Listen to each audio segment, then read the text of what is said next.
Campaign शुरू किया और 15 दिन में मैं बैठक स्वयं भी लेता था। देखिए, स्वच्छ भारत मिशन में मुझे मालूम था कि बीमारी उपचार से महत्वपूर्ण बचाव की तरफ ज्यादा फोकस करती है, तो हर घर में हमने शौचालय थे, शुद्ध पेयजल की व्यवस्था करवाई और जवाबदेही तय की गई। अवेयरनेस के लिए कार्यक्रम बनाए गए।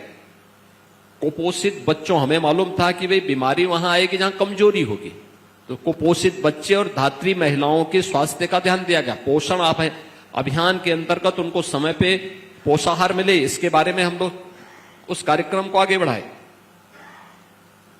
आप आश्चर्य करेंगे कि मात्र 2 वर्ष में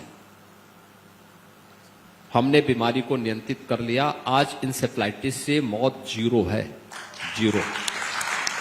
इंसेफ्लाइटिस पूरी तरह नियंत्रित।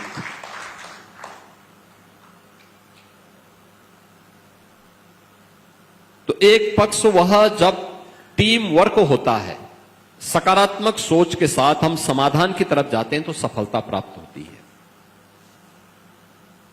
समाधान सफलता देती है, समस्या नए प्रश्न देती है। हमने समस्या से अब समाधान की तरफ हम बढ़े और उस सफलता प्राप्त करने में कोई देर नहीं लगी। मात्र 2 वर्ष के अंदर इंसेफ्लाइटिस को पूरी तरह समाप्त करने में हमें सफलता प्राप्त हो गई। आज मुझे बहुत अच्छा लगता है। आज आप देखते होंगे, मैं किसी गांव में जाता हूं, किसी कार्यक्रम में जाता हूं, 2-4 माताएं खड़ी रहती हैं कि मेरे बच्चे का अन्नप्राशन करा दीजिए, और मुझे बहुत अच्छा लगता है।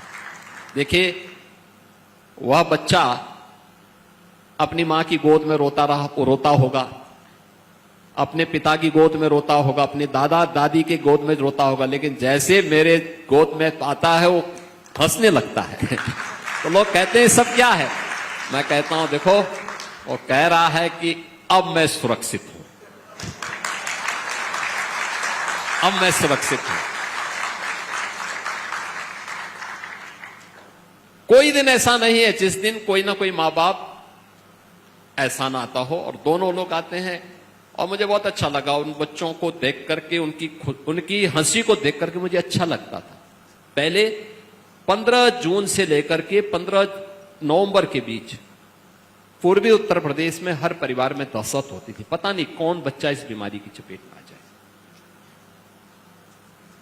इसमें मृत्यु दर 20 से 25% थी, और जो बच्चा ठीक भी हो जाता था वह शारीरिक और मानसिक रूप से दिव्यांग हो जाता था, परिवार के लिए एक नया बोझ बन जाता था। और मुझे प्रसन्नता है कि ये डबल इंजन सरकार ने इस बीमारी को पूरी तरह समाप्त किया। युवाओं से मैं इस बारे में जरूर कहूंगा